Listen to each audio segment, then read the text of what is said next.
Olá, o Sem Arrudeio está no ar, o nosso podcast cearense que fala a língua do cearense de uma maneira simples e de fácil compreensão, que toda semana a gente está aqui para falar os assuntos que pautaram o cenário nacional e local. Aqui comigo João Paulo Bandeira, cientista político, doutor em ciências sociais, que manja tudo de política. E a gente pede, antes de começar essa edição, que você lembre de compartilhar nossos conteúdos, seguir no Spotify, no YouTube, no endereço que aparece assim, aí na sua tela. E se gostou do conteúdo, compartilha, por favor. A gente começa com sua palavra, João Paulo. Eu queria voltar para aquele tema, começar voltando para aquele tema da semana passada, que voltou à cena nessa semana, que é a aproximação de Ciro Gomes com a extrema-direita. No início dessa semana, na Câmara Municipal, teve uma reunião da bancada da direita, do PL, do União Brasil, direita e extrema-direita, e nessa reunião Ciro Gomes participou através de maneira virtual, selando mais uma vez esse namoro que está acontecendo com vistas à eleição de 2026. Como é que você avalia mais essa movimentação? Olá, Sueli, olá aqueles que nos acompanham pelas redes da ANC. Uma alegria estar aqui conversando de novo com vocês, inclusive mandar um abraço para quem assistiu o primeiro podcast e deu os feedbacks necessários. Já a gente até pode conversar um pouco com algumas questões que apareceram nos comentários, né? Essa história do Ciro com as direitas, né, com as várias nuances das direitas, o casamento está selado, né? Você não tem mais o que quem não queria que isso acontecesse espernear, né? O acordo entre o bloco liderado pelo Ciro e a direita, a extrema-direita, né? Ou as várias nuances da direita, esse acordo está fechado, principalmente com esse café da manhã, na segunda-feira, né? Que teve essa reunião do André Fernandes, né? Na Câmara dos Vereadores, né? E aí com muitos vereadores de oposição, onde o Ciro participou remotamente. E assim, a dúvida é quem é que vai ser o candidato, né? A preço de hoje é o Roberto Cláudio. E o Ciro, a sua candidatura crescendo, né? E aí já há uma torcida, mais do que uma definição que seja o Ciro, porque, na verdade, o ex-governador ele está tanto de olho no cenário nacional, porque embora ele se coloque que não é candidato, mas a prudência é uma das virtudes da política e é necessário ter mesmo paciência. Ele diz hoje que não quer, mas pode ser que daqui a um ano, ainda falta um ano, aconteça alguma coisa aí que abra um espaço para ser um terceiro nome, e esse nome poderia ser o Ciro. Então ele está esperando. Mas não querendo cortar seu raciocínio, prudência não é necessariamente uma virtude, uma característica do Ciro Gomes. Mas ele vai ter que ter, mas ele está tendo nesse sentido de que não está fechando as possibilidades, né? Ele deixa aberto que poderia ser o candidato ao Roberto Cláudio, né? Que está de malas prontas para a União Brasil. O Ciro vai para o PSDB. Outros deputados vão seguir ou Ciro ou Roberto Cláudio, dependendo das suas questões partidárias, pensando nas suas próprias eleições, mas no sentido de que não há definição ainda, né? A última pesquisa que saiu, algumas vezes, não tem o nome do Ciro ainda, né? Então o Ciro deverá aparecer como nome na pesquisa, nas próximas pesquisas. Então, de algum modo, essa candidatura está criando musculatura, mas ela não existe. O que existe e aí não tem nenhuma questão, o próprio André Fernandes, né, coloca que o Ciro seria um nome seria um nome importante, seria um nome que realmente ia mexer mesmo nesse tabuleiro. E aí, sem dúvida nenhuma, uma coisa é a eleição com o Ciro, outra coisa é a eleição sem o Ciro. Eu estou falando sem o Ciro sendo candidato, porque de uma forma ou de outra ele vai estar lá, e não é só Ciro, é a dobradinha Ciro-Tasso que vai estar nesse palanque, e aí todas as direitas do Ceará juntas, desde a direita liberal mais tradicional até a direita conservadora ligada às religiões e a direita bolsonarista, todas num único caminho para poder tentar fazer frente ao governador Elmano, que pelas últimas pesquisas, tem uma taxa de aprovação muito boa, tem uma hegemonia junto aos prefeitos. Então certamente a escolha vai ser por aquele que tem a maior chance de pelo menos levar a eleição para o segundo turno. Mas o senhor não está achando o Roberto Cláudio, nesse momento, um pouco à parte, pelo menos nas redes sociais, nessa entrada de cabeça, porque a gente tem visto muito o Ciro Gomes, o pessoal do PDT, mas eu particularmente não tenho visto o Roberto Cláudio massificando esse casamento, como o senhor fala. Eu acho que a próxima vez que ele for aparecer já vai ser mesmo nessa saída do PDT e no União Brasil. Acho que ele também está dando aí um tempo, estratégico? Um tempo para ver como é que fica essa situação do Ciro, né? Então, e o Ciro como o maior líder do campo, né, deles, e certamente o Roberto Cláudio vai estar alinhado ao que o Ciro disser, ele deve estar aguardando aí como isso vai repercutir. Mas uma coisa que é importante dessa aproximação, tem uma novidade aí. O André Fernandes, ele tinha mais uma questão de estratégia mais purista, né? Aquela que o PL não se coliga com ninguém, o bolsonarismo não quer ninguém, até com os próprios outros bolsonaristas ele não queria conversa dentro do próprio partido. Então você vê uma mudança, né? É uma estratégia, né? Porque ninguém vai sozinho para canto nenhum. Mas ele mudou o discurso, ele dizia que ia, né? Então ele muda a postura, se abre para fazer uma aliança muito além do seu campo ideológico, né? Mas o Ciro é aquela coisa, está um olho nacional e um olho no Ceará, e a própria atitude do Ciro, né? Essa semana ele postou um vídeo das redes sociais quando ele e o Tasso receberam um prêmio no Unicef. Né? Então, ele já está aí mostrando, rememorando. Então, mais do que um saudosismo, ele está mesmo buscando fortalecer essa imagem dessa união, de como ele foi um bom governador e de como essa união com o Tasso teve êxito. Então, ele está com um pé no Ceará e um pé vendo a eleição nacional, ver o que pode acontecer daqui para lá, mas alguns analistas dizem que essa história do Ciro ser candidato é mais mesmo torcida, né? Porque realmente o candidato é o Roberto Cláudio, e não é o Roberto Cláudio se realmente as pesquisas colocarem que o Ciro se tornaria quase imbatível, independente de todas as arestas que ele tem, é um nome muito forte, e ele sabe conduzir muito bem uma eleição, né? Não dá para a gente menosprezar a arte do Ciro de ser desagradável quando ele quer ser nas palavras, né? E ser incisivo. Então, certamente seria uma campanha muito mais dura do que se fosse com o Roberto, que tem um outro perfil, né? Que também faz críticas duras, mas de uma forma muito mais elegante. No cenário nacional, essa língua solta do Ciro Gomes, ela tem atrapalhado muito ele, porque é um cenário nacional, precisa ter algumas sutilezas que, na hora H, o Ciro é o principal adversário dele, né?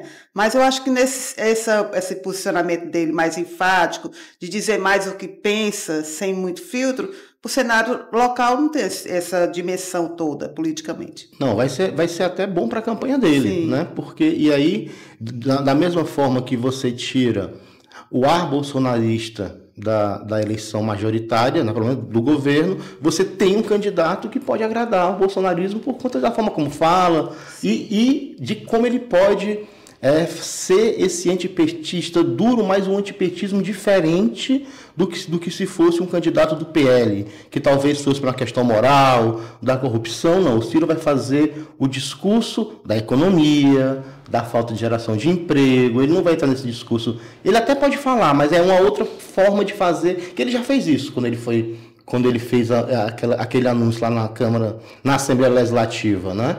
Ele falou mais dessas questões pragmáticas, a questão da violência, a questão da economia, do que esse discurso mais moralista, né? Mais anticorrupção, que poderia ser levado mais para um candidato mais do PL, que é mais o feitio de fazer esse antipetismo, né? Mas esse discurso, pelo menos na economia, é um discurso que não vai muito de acordo com o projeto que o bolsonarismo desenvolveu no país. Ele é mais à esquerda. Não, sem dúvida. O Ciro, o plano de governo dele, o livro dele é muito mais à esquerda do que o PT está fazendo. Mas aí, uma composição estadual, ele vai tentar fazer esse discurso e aí aquela coisa. Realmente o bolsonarista tem que ter noção disso, que a agenda, a pauta da eleição vai ser uma pauta muito mais cirista ou Roberto Claudista do que, na verdade, o do PL. O PL abriu mão, diz, nós vamos apoiar e nós vamos querer ir para o Senado, inclusive talvez se indicando os dois senadores, né? Não apenas um, né? Após essa reunião, em entrevista à ANC, o deputado André Figueiredo, ele disse que o candidato do Ciro é o candidato do Ciro, quer dizer, não é o candidato do PDT. E após essa declaração do André Figueiredo aqui na INC, o deputado estadual Cláudio Pinho disse que, sem o Ciro no PDT, muitos devem ir atrás dele. Como é que você vê já essa movimentação do PDT através do André Figueiredo, já tirando esse discurso, essa aproximação do Ciro do partido e colocando como uma coisa individual? Essa mudança já está encomendada, né? Essa migração em massa já está encomendada e vai talvez começar agora, mas se consolida nas janelas partidárias, né, do ano que vem, antes das eleições, mas o PDT não tem muito o que fazer nacionalmente, principalmente depois dessa questão lá do INSS, o partido se fragilizou muito.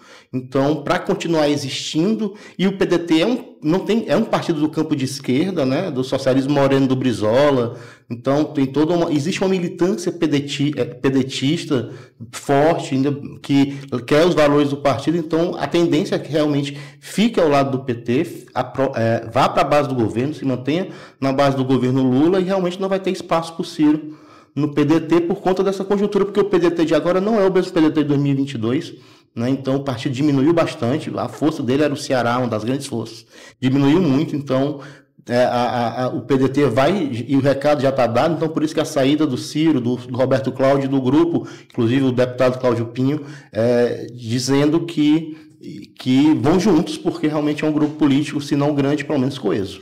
O senhor fala aí da trajetória do PDT, eu vejo o PDT hoje, como muitos partidos, inclusive até o próprio PT, como uma mudança de sentido, de base partidária ao longo desses últimos anos. Essa militância mais aguerrida que o senhor fala do PDT, da época do Flávio Torres e do Leonel Brizola, eu não vejo mais o PDT nem outros partidos que tinham essa essência hoje, porque eles têm que se adaptar aos governos, né? O André Figueiredo disse que o partido é independente, mas está ali na base de apoio, apesar do problema com o Ministério. Mas embora essas alas sejam minoritárias, elas ainda existem, ainda elas estão no partido, né? E talvez isso impeça de dar uma guinada tão grande. O PDT não vai aceitar uma aliança com o bolsonarismo. Também não acredito. Então isso já está endereçado, já está precificado a mudança dessas pessoas para outros partidos e partidos de direita, né? Partido de centro-direita ou de direita, o PSDB, ou União Brasil, a Federação União Brasil Progressista, ou o novo PSDB, que vai se fundir, mas vai manter o nome PSDB, mas vai ser uma outra coisa, né? Então, essa mudança já está posta e o PDT vai para a base do governo Lula e o Ciro vai seguir, a não ser que, mais uma vez, haja uma possibilidade aí de ter uma terceira via, mas mesmo assim talvez não seria pelo PDT, seria por esse PSDB, novo PSDB que está surgindo.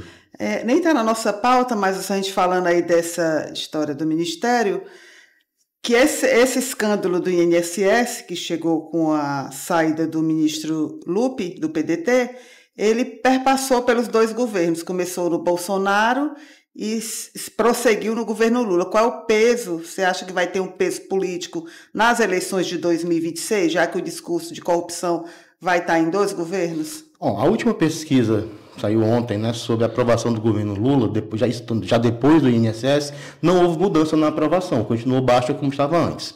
41%, antes era 40%, então não houve um impacto na opinião pública a respeito do governo Lula, até porque talvez o Lula tenha chegado no seu mínimo, né? Ali na sua base. Sobrou que vai apoiar o governo Lula em qualquer circunstância, porque sabe que do outro lado você vai ter o bolsonarismo forte. Então, não houve um grande impacto. Mas é claro que isso vai ser usado, também vai depender muito do que vai ser a CPI, né? A CPMI, se for instalada, e quando for instalada, e a CPMI ela vai tanto trazer prejuízos para o governo Lula, mas também vai trazer bastante prejuízos para o governo Bolsonaro, porque é uma continuidade, né? Independente de governo, houve a corrupção, houve o roubo aos aposentados e pensionistas do INSS, portanto, vai ter um impacto que sempre teve, mas não um impacto ao ponto de mudar, né? Até porque o governo conseguiu criar um bom discurso, uma boa vacina. Não começou nesse governo, mas termina neste. Então, esse é o discurso que está sendo posto, né, pela própria Gleisi. Então, o próprio governo que estava indo contra a CPI já está tentando fazer parte da CPMI para controlar, colocando inclusive a deputada federal Tabata do Amaral na relatoria para, de algum modo, dar o tom de como vai ser esse relatório e de como vai se desenvolver essa CPMI. Então, e vai acabar em 2025, então, talvez em 2026 esse assunto já tenha perdido o fôlego ao ponto de impactar lá nas eleições. A gente fala da movimentação da direita e extrema-direita no Ceará, mas também existe uma movimentação na parte do governo do Estado, que vai tentar a reeleição, nessa aproximação. Eumano de Freitas, nosso governador, tem se aproximado dos prefeitos, tem se reunido com os prefeitos, a gente tem percebido o governo mais presente em ações no interior, porque o interior tem um peso eleitoral muito grande. Então, assim, paralelo, já nessa guerra que antecede a eleição de 2026, já existem estratégias do lado da extrema-direita, dessa união, para ter força, mas existe também a estratégia do governo de se aproximar mais do interior, de chamar esses prefeitos para tocar projetos. Como é que você vê essa movimentação também por parte do governo? E falando nisso, temos aí vai ter um evento do PL aqui em Fortaleza, né? O Bolsonaro vem. Sim. Será que o Ciro vai? Seria interessante. Será que o RC, pelo menos o Roberto Cláudio vai estar lá? Sim. Porque uma hora você vai ter que... Vão ter que mostrar. Vão ter que abraçar o grande líder, né? Sim. Não tem como você... Tudo bem, o André Fernandes até aceita fazer, mas certamente ele não vai aceitar... Eu queria muito ver esse povo tudo abraçado, inclusive com o Capitão Wagner. Capitão Wagner, então vai ser uma foto muito interessante, né? Interessante, mas eu não sei se já vai ser nesse momento que isso vai acontecer. Seria bom, né? Já para afirmar realmente esse casamento que você está dizendo, né? Já acho que seria noivado. Seria uma amostra que realmente é para valer. Valer. Um compromisso parcelado. Mesmo assim, as diferenças são muito grandes. Então, daqui para o...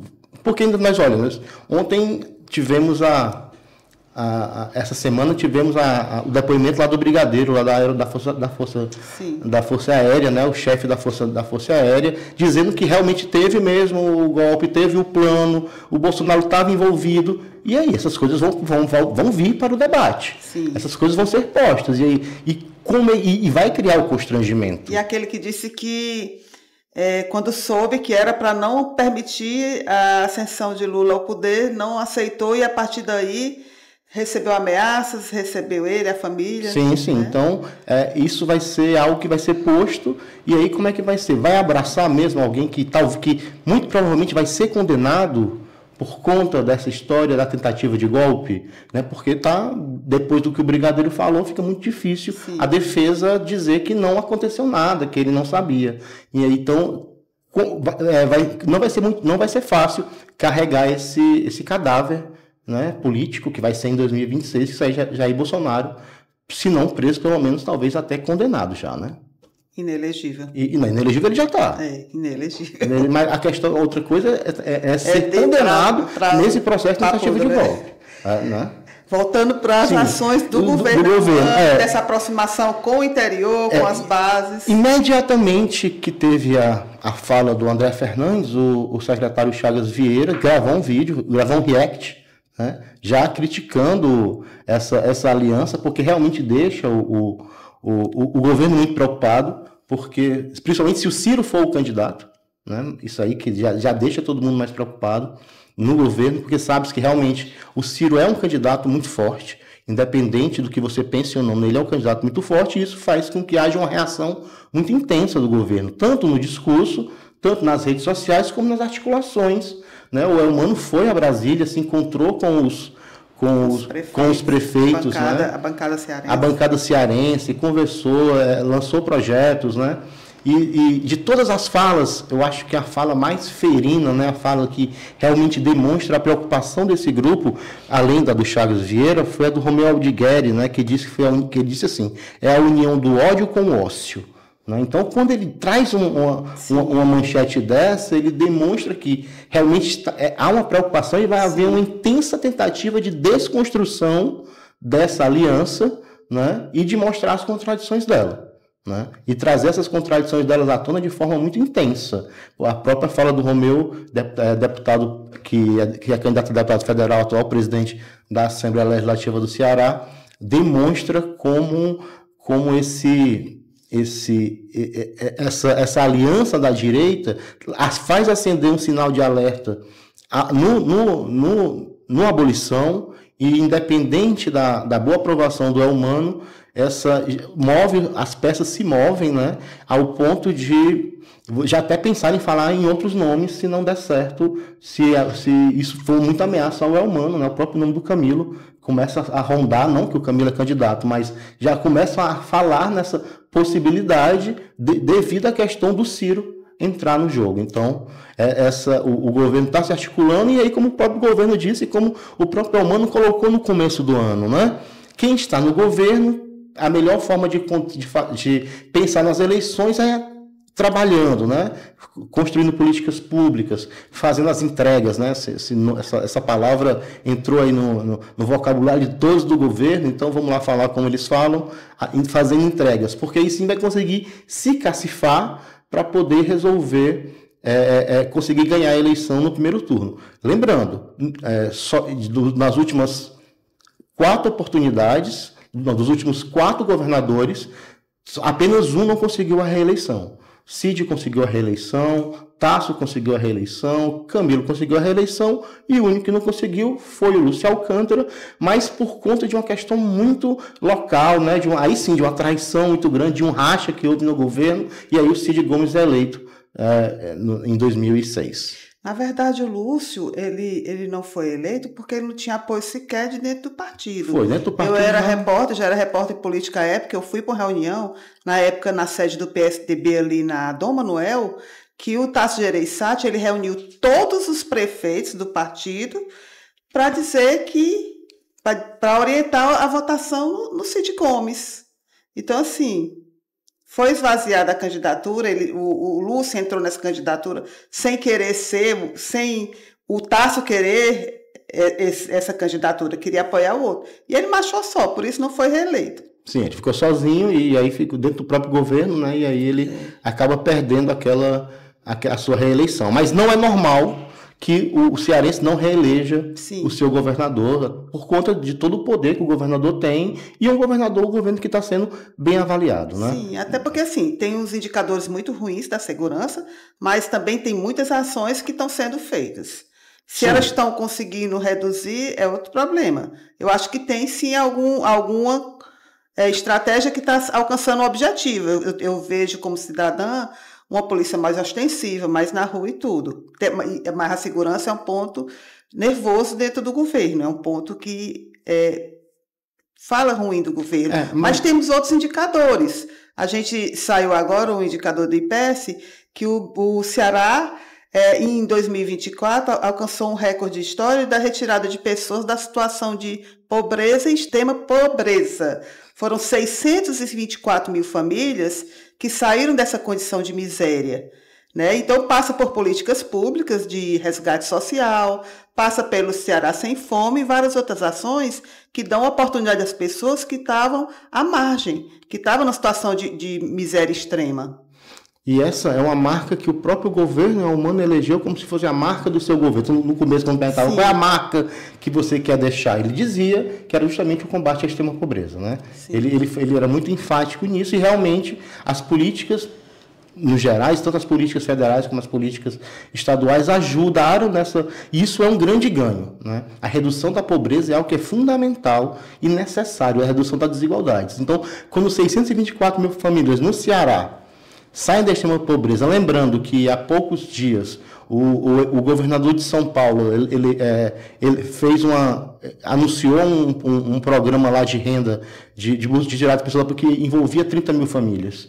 Então, olha como é muita gente, muita gente para o Ceará, para a nossa população, essa quantidade de pessoas saindo da extrema pobreza. A segurança nunca derrubou o governador no Ceará, não. Se a gente lembrar a reeleição do Camilo, a reeleição do Cid, a questão de segurança também eram muito ruins, né? O Cid vinha de um fracasso do Ronda do Quarteirão, e foi reeleito em primeiro turno. Porque também foi um bom governador, teve muitos indicadores positivos para mostrar. Então, como a oposição, até esse momento, ela é muito monotemática, sim, né? O que vem à tona são essas questões da segurança, né? E tudo bem, é a praia, é a raia que eles correm. Mas aquilo que não é falado, a população percebe, principalmente a população mais vulnerável, a população das periferias, a população do interior, onde não há muita geração de emprego e renda de outras formas que não sejam a ajuda do Estado. Então, esse impacto daquilo que não é visto,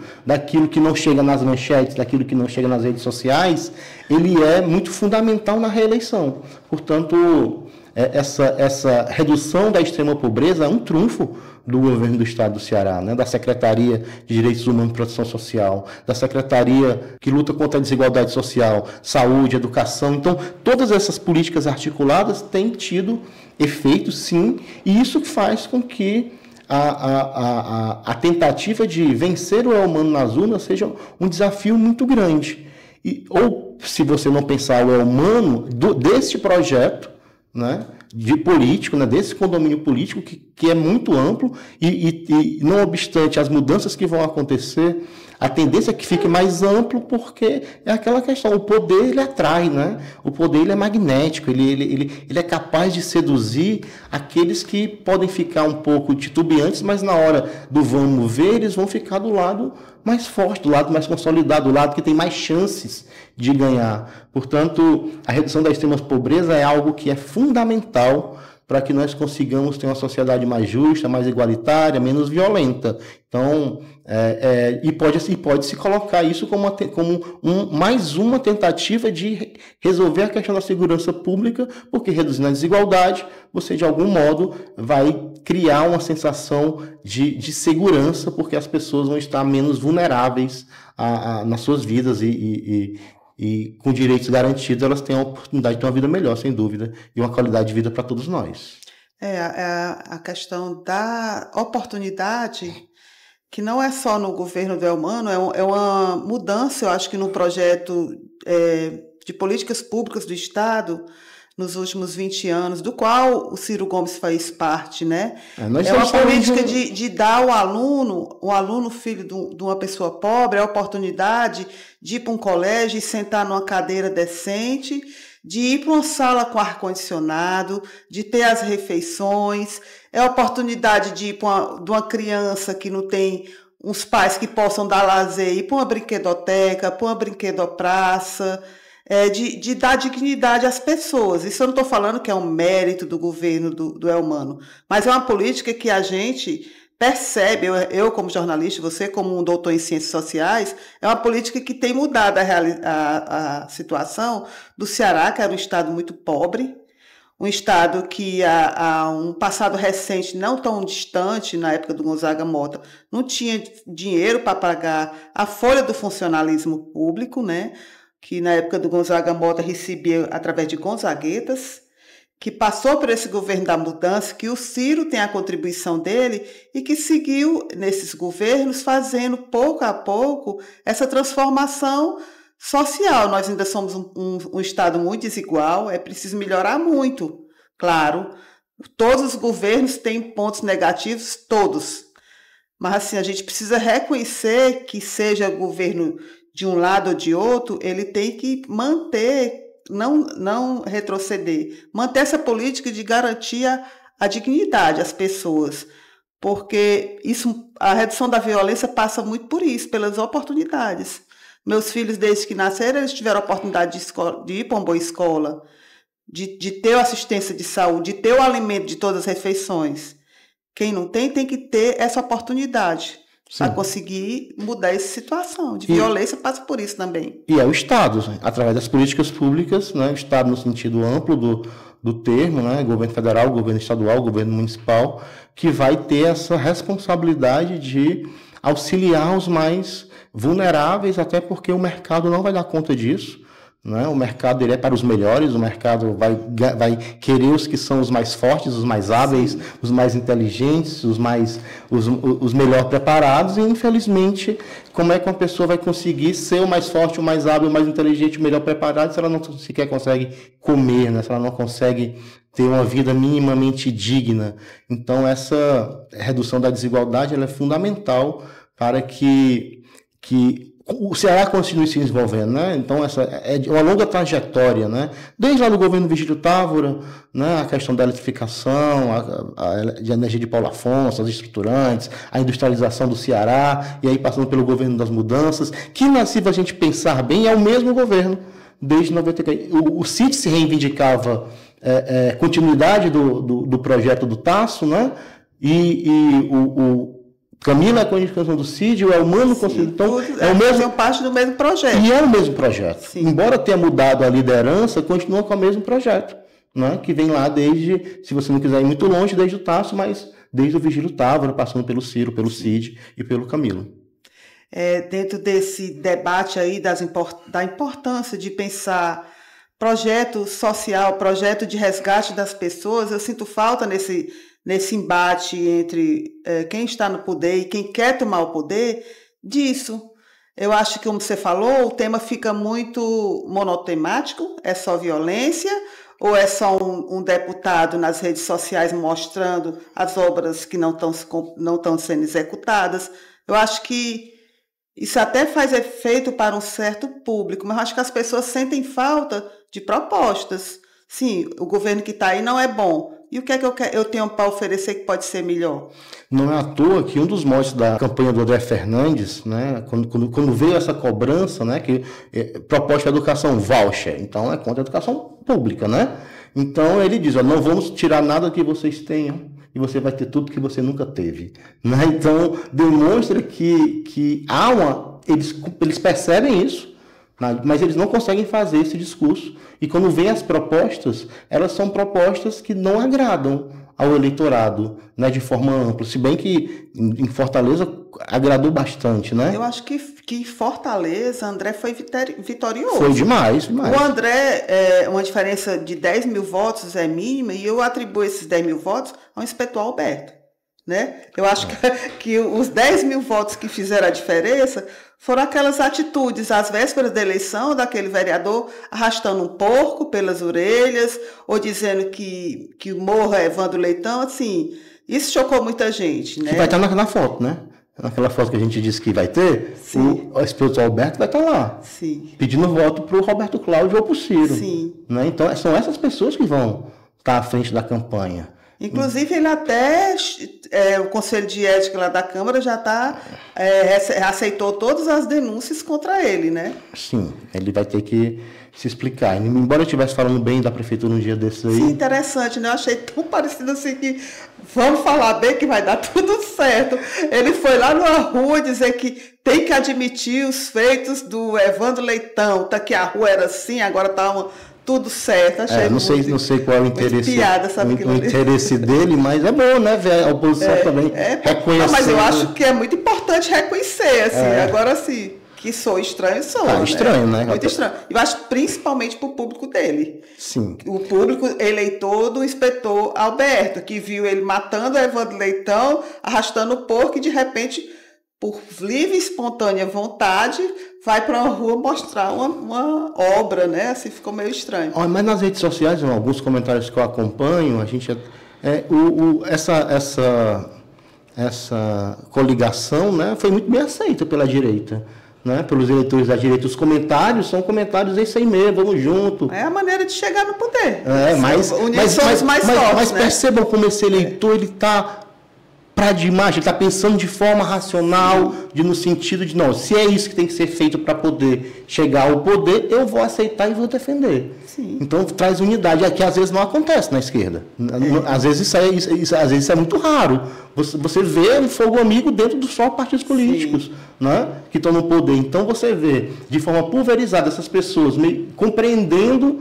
Eu tenho vários amigos bolsonaristas, daquele que todo dia fala mal do PT, e todo dia fala mal, e dizem, não, é isso aí mesmo, não tem mais jeito. Pragmatismo político. E de certa forma isso uma transformação importante Sim. na política. Você concorda, não é concordando ou não, mas estão vendo pensando no projeto de poder. O projeto de poder. Viável para conseguir alcançar o projeto de poder. Alcançar o poder, mas aí vai ter que dizer o que é que vai colocar no lugar. Sim. Né? O que é que vai ser posto no lugar. E dentro dessa polarização, ou na Assembleia e na Câmara Municipal, poderes diferentes, o embate fora desses principais caciques, vereadores de um lado, deputados do outro, já estão fazendo esse jogo político ainda há um ano e tanto antes da eleição. Como é que a gente espera desses debates na Assembleia, nessas casas legislativas? A campanha... Como você falou aí, o presidente da Assembleia, que era o ódio e o ócio, né? O presidente da Assembleia. Na Câmara Municipal também, essa semana foi pautada por vários embates entre apoiadores do governo e apoiadores desse projeto de extrema direita e de direita. Essa crise de ansiedade que está nos pegando todos nós, né? Então, 2026 já começou. Sim. Né? Então, inclusive, a gente vai falar da mudança da PEC, né? Da reeleição, depois a gente vai falar dos mandatos, vai fazer falta, a gente vai sentir saudade, viu? De ter eleição a cada 2 anos, entendeu? Então, os discursos vão ser esses, né? Vão se intensificar as críticas ao governo, o governo vai subir o tom para poder defender os seus feitos e as suas marcas. Então, nós esperemos que até 2026 o tema já são as eleições e ainda não chegamos no meio de 2025. Né? E aí isso realmente é ruim, porque aí os temas que deveriam ser tratados tanto no Estado como no município, temas urgentes, deixam de ser tratados e aí passa a ser a discussão eleitoral e aí isso não é bom, porque a Câmara e a Assembleia têm legitimidade para poder fazer o discurso que quiser fazer, discutir o que quiser discutir, mas quando as eleições são tão assim antecipadas e o debate eleitoral toma o lugar do debate político no sentido administrativo, quem perde é a sociedade, porque deveriam estar debatendo outras questões e deixar o debate eleitoral para quando estivesse mais próximo das eleições. Inclusive, nesse campo, nessa área, não tem nenhuma discussão que seja ingênua, tudo está pensando no projeto de poder, ou do grupo, poder pessoal. Né? O Ulisses Guimarães aqui dizia que na Câmara do Deputado tem tudo, menos gente ingênua, menos bobo. Né? Eu acho que na política não então, tem Então, na política tem de tudo, só não tem gente besta. Até tem, mas esse é logo... consumido eu nem acredito, pelo acho processo. Que não existe ingenuidade. Não entra, não pode chega... ter até honestidade, boa mas vontade, ingenuidade boa vontade, mas ingenuidade não. A gente já adiantou aí a história dessa semana, a CCJ, Comissão de Constituição e Justiça do Senado, aprovou o fim da PEC, uma PEC que prevê o fim da reeleição, né? Essa PEC, ela passou na CCJ, mas se ela for realmente aprovada pelo Congresso, ela não atinge quem já está no poder. Por exemplo, Elmano vai ter direito à reeleição, Evandro Leitão vai ter direito à reeleição, Lula vai ter direito à reeleição. Como é que o senhor viu essa votação? O que é que o senhor acha dessa PEC? Antes de falar do hoje, vamos falar um pouquinho do ontem, né? O Brasil nem sempre teve reeleição. Sim. A reeleição ela foi um fato que aconteceu em 1997, né? Eu já era contra a reeleição em 97 e continuo contra a reeleição hoje, porque tudo que a gente falava que seriam os problemas da reeleição aconteceram, não deixou de acontecer nenhum. E aí você pergunta, você que nasceu depois disso, né? E por que foi votado? Por 2 motivos. Primeiro, porque havia o total interesse de que Lula não fosse eleito em 98, né? E aí ameaçasse o Plano Real. Então as elites, em nome do Plano Real, aceitaram a reeleição. Essa é uma questão que já tem que ser posta. E lembrando que houve um escândalo de corrupção enorme lá na época da reeleição. 2 deputados foram gravados, né? O deputado Ronivon Santiago e o João Maia, ex-PFL, depois DEM, hoje União Brasil, né? Que é o antigo PFL, foram gravados, venderam os votos por R$200 mil, né? Foram gravados numa conversa, não foi nem grampo telefônico, foi uma conversa entre eles, que alguém que fazia parte da conversa gravou e o áudio foi periciado e tudo foi comprovado que era verdade. O próprio FHC, em algum momento da sua vida, disse que aconteceu, mas não foi ele, depois ele nega, mas a questão é que houve compra de votos, houve uma corrupção imensa. E o mais complicado, aqueles que estavam no mandato não precisavam se desincompatibilizar para poder ser reeleito. Então, o cuidado que está tendo hoje nessa PEC não foi tido no passado, tanto que a reeleição foi feita para beneficiar o FHC. No Ceará, quem foi beneficiado foi Tasso Gereissati, que se reelege em 98, né, que vai para o seu terceiro mandato. E lembrando e aí eu fui ver quem eram os políticos, né? Os senadores do Ceará lá. Era o Beni Veras, o Lúcio Alcântara e o Sérgio Machado. Eram os nossos três senadores. Então, a hegemonia do PSDB, quando você vai ver a lista de deputados dos 22, mais de 15 eram do PSDB, PMDB, então... É porque o PSDB era muito forte. Então, era muito hegemônico, né? E minguando ao longo dos anos. E como é que o governo barra CPI em 97? Se aliando ao PMDB, e o PMDB entra no governo, que não fazia parte até então do governo do PSDB, e aí, na troca de cargos, o FHC consegue fazer a CPI murchar, e aí a reeleição passa, e todos os problemas estão. Inclusive, tinha um grupo de senadores, inclusive o senador Pedro Simão não votou na votação do Senado, porque ele queria um plebiscito, para que a população decidisse se deveria ou não ter a reeleição. Pronto, chegamos em 2025, a reeleição não deu certo. Aqueles que estão no cargo vão se preocupar com a sua eleição, governam 2 anos, e o terceiro e o quarto ano já são preparações pensando na reeleição. Podemos ver que 80% dos prefeitos em 2024 se reelegeram, então realmente é muito injusto você concorrer contra alguém que está no cargo. Mas o que me incomoda nessa história da reeleição, que eu concordo que tem que acabar mesmo, que os jabutis estão aproveitando a história da reeleição para aumentar os mandatos. Muito tempo. 10 anos. Não, agora teve uma emenda do Eduardo Girão que diminuiu os 10 anos do Senado para 5. Sim. Então, mas nenhum deputado fez uma emenda, nenhum senador fez uma emenda para que houvesse um plebiscito. Porque nos 2 casos é a mesma coisa, a população não vai ser consultada. Vai haver uma mudança no sistema eleitoral, quer mudar radicalmente a forma como se faz política mais uma vez, e a população não está sendo consultada. A população não vai participar da conversa, né? Então, como assim que nós não podemos mudar as leis ao bel prazer dos interesses do dia? As leis devem ser duradouras, né? O Aristóteles, quando vai falar de Esparta, né, que durante 800 anos teve as mesmas leis, ele diz, olha, é importante você ter leis duradouras, sistemas políticos que não mudem. Não lei oportunista, né, que vai ser feita de acordo com o interesse, com o momento. O interesse do momento. Então, está proposto que em 2034, e aí também todas as eleições sejam simultâneas, né, de prefeito a presidente. Eu acho também isso muito ruim. Né? Porque qual é a explicação? Vamos gastar menos. Eu acho que se gasta-se mais com emenda PIX. Gasta-se mais com essas emendas, como é que chamava? Essas emendas fantasmas que tiveram... Orçamento secreto. Então, vai economizar, mas às vezes o barato sai caro. Você acha mesmo que é barato? Eu só acho... Não me passa na minha cabeça que é a despesa. Me passa a desculpa é essa. O barato vai sair caro. Porque qual é o problema de a cada 2 anos as pessoas pararem para debater? E ainda tem outra questão. Essas eleições, as questões municipais, certamente, elas vão se perder diante das eleições. Basta você ver quais são os temas que mobilizam a eleição nacional e quais são os temas que mobilizam uma eleição municipal. Então, os temas da cidade, os nossos problemas reais, vão se diluir no meio dessa campanha ideológica que tem, né, que vai ter para os... E ainda mais a questão, mais 2 votos. Então, serão 8 votos, porque os senadores também vão ser eleitos todos juntos, né?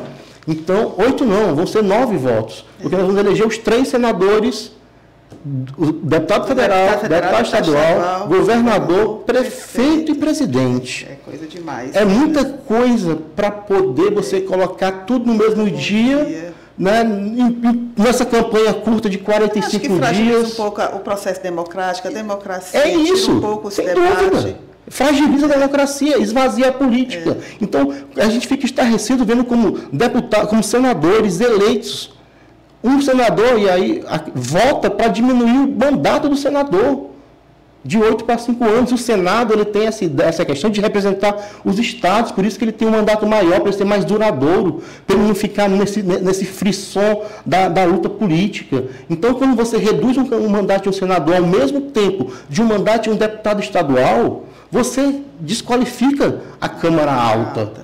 Você iguala a Câmara Alta. Você tira daquele senador a possibilidade dele fazer política, se necessário estar pensando na próxima eleição daqui a pouco. Ele tem uma condição maior de fazer um trabalho de longo prazo, porque ele representa o Estado. E aí você vê isso acontecer. Portanto, eu acho que vai ser difícil essa PEC passar, né?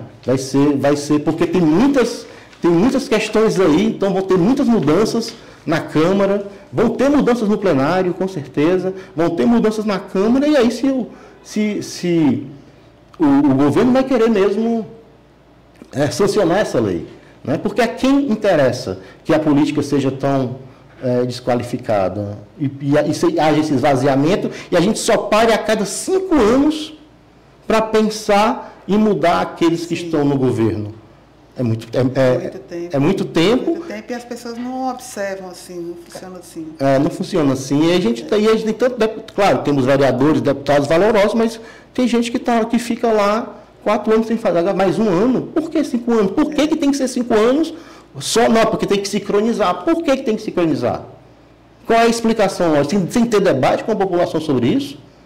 O senhor está falando aí, ontem eu vi um depoimento do ex-ministro da Integração, Francisco Teixeira, que ele falou sobre um debate que não tem nada a ver com o que a gente está falando, mas ao mesmo tempo sim, que nessa reforma tributária que foram discutir a questão da isenção, não aceitaram colocar saneamento, esgotamento com isenção.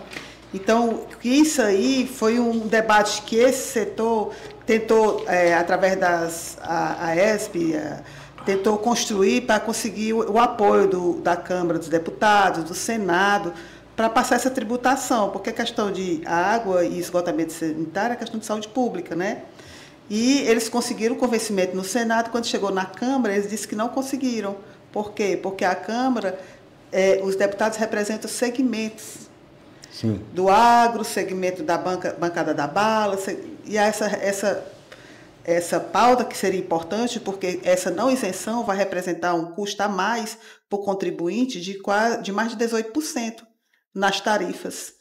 E aí, quando chegou na Câmara, derrubou o que tinha sido passado no Senado. Sim. Aí a importância do papel do senador, que você não pode colocar no mesmo patamar, não desmerecendo nenhuma casa, claro, e nenhum parlamentar, mas são funções diferentes, né? Sim, são funções diferentes, nesses mandatos diferenciados, porque tem obrigações diferentes. Falando em PEC, você falou agora há pouco, nessa semana teve a marcha dos prefeitos em Brasília, que reuniu milhares de prefeitos, e um ponto muito discutido, a questão da PEC 66, que ela vai possibilitar o parcelamento dos débitos dos municípios, vai ampliar esse prazo até 25 anos, podendo ser prorrogado por mais 5 anos. Velho discurso que os municípios comprometem muito a capacidade por conta dessas dívidas. Como é que o senhor avalia essa PEC? Eu acho que qualquer iniciativa que venha facilitar a vida das pessoas e aqueles que organizam os municípios é importante. Mas também tem a questão de que essas dívidas elas não surgiram do nada. Por que elas não foram pagas em tempo? Né? Por que nós não pensamos uma nova forma de um pacto federativo que garanta aos municípios ter o recurso necessário para manter a qualidade dos seus serviços? Né? Então, é apagar o fogo, né? Ficar correndo apagar um incêndio que não deveria ter acontecido. E aí aqueles que não fizeram bom uso do dinheiro público, aqueles que não fizeram a administração correta, porque tem aquele que pagou porque não pôde, mas também teve aquele que pagou porque resolveu usar o dinheiro de pagar em outras questões para poder buscar sua reeleição, por exemplo. Eu acho interessante esse aí porque não pagou, a importância desse pacto federativo, da melhor distribuição, levando em conta que esse debate agora me parece uma coisa assim, meio recorrente. A mesma parcelamento aconteceu em 2017, em 2021, nós estamos em 2025, véspera da eleição que vem. Parece que a cada eleição é feito isso e vai se empurrando com a barriga, esse endividamento. Isso. Né? E assim, eu lembrei de um caso, a gente até entrevistou o Nilson Diniz no Pacto Federativo, não tenho nada a ver com o CEDRE, nem eu tenho relação nenhuma. Mas eu, como repórter, fiz um webdocumentário muito interessante no CEDRO, que ele já foi presidente da Pressa, o Nilson Diniz. Ele pegou o município do CEDRO totalmente sucateado, nem a chave da prefeitura tinha, nem a chave, era um desastre. E aí ele chamou os fazendários, através da Fundação Sintaf, chama assim, eu preciso de ajuda, eu preciso de alguém que melhore e otimize a arrecadação do município, que a maioria dos municípios, eles não são autossustentáveis. Não existe a preocupação dessa governança. Inclusive, outro assunto que eu lembrei, o ministro Nardes, do TCU, estava falando que falta aos municípios, para essa organização, a governança, a questão da governança. Então, não é só rolar dívida para ampliar a capacidade de endividamento e de pagamento. 70% dos municípios, o FPM representa 70% da renda dos municípios. Então, assim, tem que ter esse pacto federativo e uma melhor organização também no município de como é que esses gastos estão sendo feitos. Sim, exatamente. Um melhor preparo dos gestores, né, dos servidores municipais, para que não haja, daqui a 2 ou 3 anos, ou 5 anos, uma nova necessidade de parcelar essas dívidas. Né? A força dos municípios é muito grande, é importante essa pauta municipalista, né? Mas elas têm que sair dessa questão apenas de ficar apagando o incêndio e fazer um planejamento melhor, uma preparação maior, e aí entre os partidos, entre as associações, entre a imprensa, as próprias instituições, de formar melhor aqueles que ocupam os cargos públicos. Né, que uma vez eleitos, eles tenham condição de ter um assessoramento melhor, de ter uma preparação melhor e de melhor entender da gestão pública. É, né? Um grande discurso na Marcha dos Prefeitos é a necessidade de união dos municípios. Sim. E eu acho que até por conta dessa questão do Pacto Federativo. Um dos pontos tocados lá foi que essa isenção de imposto de renda, quem ganha até 5 mil, vai ter um impacto de quase 10 bilhões nos cofres municipais. Tem que ter uma questão de governança nos municípios e tem que ter uma melhor distribuição, uma melhor organização desse bolo tributário. Sim, sem dúvida. Por isso que as contrapartidas lá que estão na lei também devem ser pensadas, que é o aumento do imposto dos mais ricos, para que essa conta feche. E como é que o senhor viu dentro dessa marcha dos prefeitos? O Lula foi num dia, foi muito vaiado, e o Bolsonaro no outro dia foi ovacionado. Como é que o senhor vê essa reação dentro dessa marcha? Primeiro, que bom morar num país que você pode vaiar o presidente. Sim, que bom, né? Que é a democracia, viva ela. Que é a democracia que você pode ir lá. Segundo, eu achei muito deselegante vaiar o presidente, né? Porque tudo bem que você não concorde com o presidente, que você não concorde com as políticas que ele pratica, mas é deselegante, ele vai lá, vai falar, você está lá com o prefeito, de prefeitos, né? Representando o município, os municípios, como é que fica aquela cena? Mas é normal que os partidos que mais elegeram prefeitos no Brasil foram partidos de direita, partidos do centro, partidos do centrão, então é normal que eles vão lá, então estava até esperado, né? E da mesma forma ovacionar o Bolsonaro por conta de que muitos que estão lá são de direita, são de centro-direita, mas eu acho que o que é importante a gente ver nisso aí é a questão de você viver num país que você pode vaiar o presidente, aplaudir o seu maior adversário e as pessoas saem de lá sem serem processadas e vida que segue. Que né? bom, que boa a democracia, mas foi uma vaia, eu vi alguém falando, foi uma vaia assim, meio de rodeio, não teve uma vaia assim, não teve, então acho que... cearense não. Não teve uma vaia de um prefeito cearense, então acho que foi mais uma vaia mesmo dessa galera do Sudeste, do Sul, que são bolsonaristas do agro. Não vamos ser xenofóbicos. Não, mas é isso, eu estou dizendo que não tenha quem apoie no Ceará. Tem todos os gostos, todos os lados. Temos todos os lados, mas é normal que isso aconteça, tá tá no jogo, mas eu achei deselegante e saiu feio na foto. Eu acho que é deselegante e é preciso respeito. Não é porque eu não penso igual a você que eu tenho que ser hostil com você. Eu acho que política a gente tem que ser construído. Eu acho muito ruim essa polarização, porque sai do campo das ideias para o campo da ofensa, da molecagem. Isso é muito ruim para a democracia. Muito ruim mesmo. A falta de urbanidade e de educação mesmo, política. Agora, já estamos na reta final, eu queria um fato, vamos puxar aqui para o local. Nessa semana teve a substituição da secretária de saúde. Sai a doutora Socorro e entra a Riana Azevedo, que já foi superintendente do IJF. Essa substituição acontece no meio de uma crise de saúde, que apesar de já estarmos com 5 meses de várias tentativas, ainda ela existe. Inclusive, a própria nova secretária declarou que existe 35 mil pessoas na fila por uma tomografia e só um tomógrafo. Isso assim, 35 mil estão na fila. Devem ter muito mais os que nem foram, porque sabem que não vão conseguir. Então, isso é uma situação muito difícil, não? A questão da saúde é muito complexa, né? Foi um problema para Sarto, foi um problema para Roberto Cláudio, foi um problema para Luiziane, foi um problema para o Juraci. Então, a saúde, e aí vem a questão do subfinanciamento do SUS, do pouco financiamento, da tabela do SUS, que não paga aos profissionais aquilo que o que o mercado paga, né? Então, é uma questão que vai para além da prefeitura, mas o prefeito disse que ia ser eleito e resolver.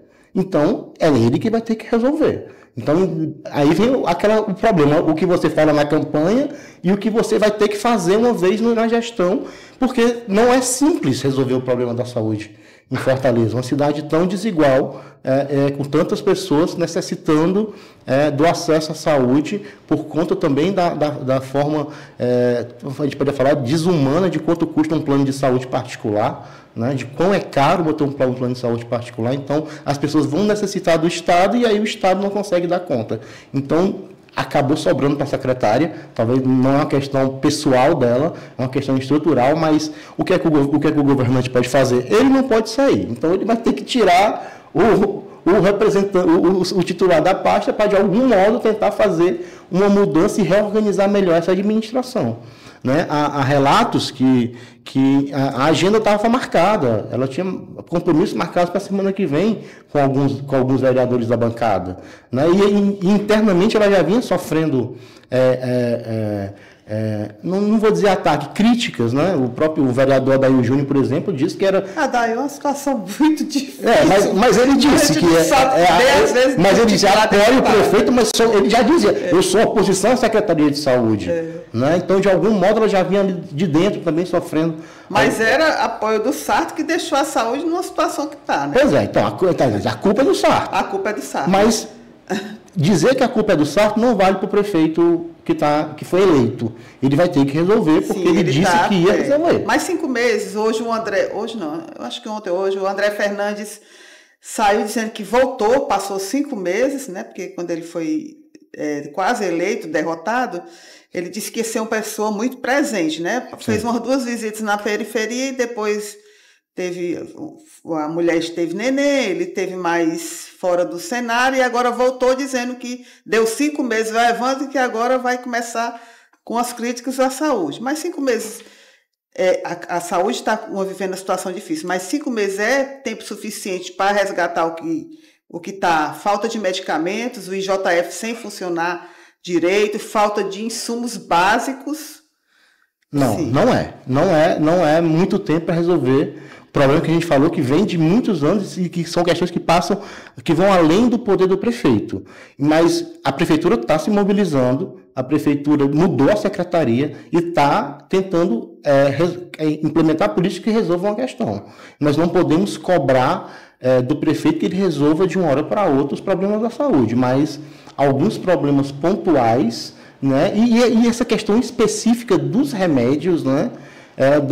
ela pode ser resolvida antes que isso tome uma proporção maior e desgaste a imagem do prefeito. Até porque de um lado ou de outro, quem sofre, que está no meio é o povo. Sim. Que para ele falta tudo, falta o acesso à saúde, falta o acesso à medicação, e se está num corredor do hospital, está também sofrendo por falta de condições adequadas. Como cidadão, eu quero que o problema da saúde seja resolvido para ontem. Sim. Mas, como analista da política, eu sei que esse para ontem não é possível. Não é tão rápido assim. Não é possível, mas a situação não é tão fácil. Tem que ser sério, tem que avançar o mais rápido possível para que isso seja resolvido rapidamente e a nossa população tenha a melhor saúde possível. Mais alguma conversa? Mais alguma considerações finais? Que nosso tempo acabou. Só agradecer a audiência, aqueles que nos escutam, né? E mandem as suas questões lá nas nossas redes, lá façam seus comentários, que aí depois a gente pode fazer aqui só respondendo algumas perguntas que eles fazem lá. Vamos lá, pessoal, ajuda aí. E tem muitas questões interessantes, então mando um abraço a todos, nos siga nas redes sociais, siga no YouTube, TV ANC, no Spotify ANC Entrevista. Sim. Faça lá seu comentário, por favor, compartilhe, dê o seu like. E até a próxima. Sem arrudeio. Sem arrudeio.